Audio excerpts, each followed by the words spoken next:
har mere end 300 unge mennesker, der er med, og de arbejder rigtig meget inden for MAF.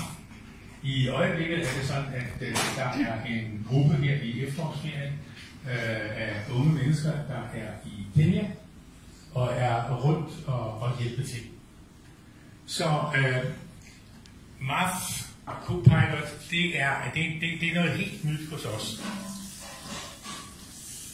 Vi plejer at sige, at MAF flyver for livet.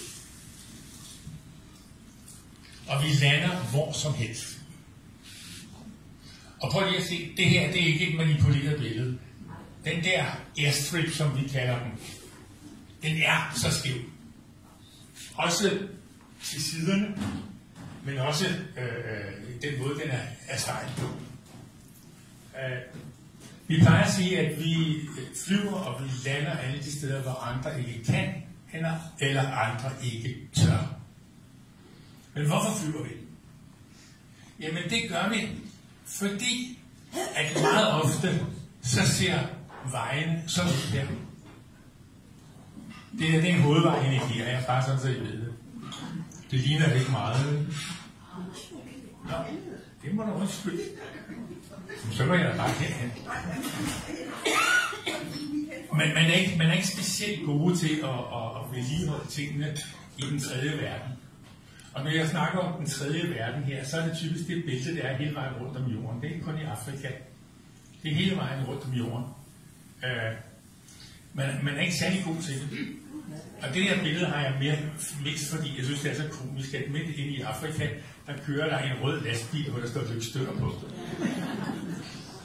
Og så prøv lige at tænke, sådan en hængebro der, den er lavet af lianer. Prøv lige at forestille jer, at en gravid kvinde skal over der.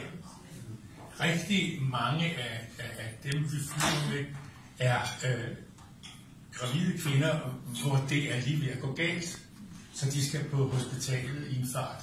De kan ikke bruge sig i.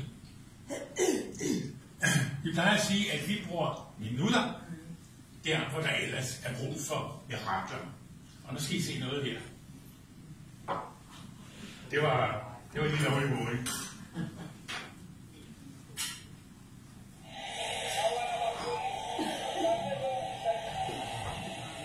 Når vi snakker mudrede hovedveje, så prøv lige at se der.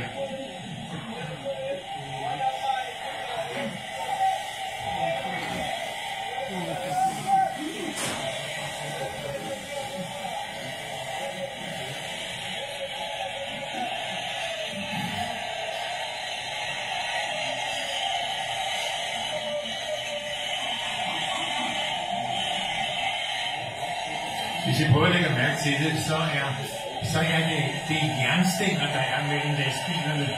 Det er ikke et tov eller sådan noget. Og fidusen med sådan en jernstang, det er, at så kan den både trække, men den kan også skubbe. Fordi der er nok en af de andre lastbiler, der måske har nogenlunde fast under fødderne. Og derfor lykkes det, når man kommer igennem.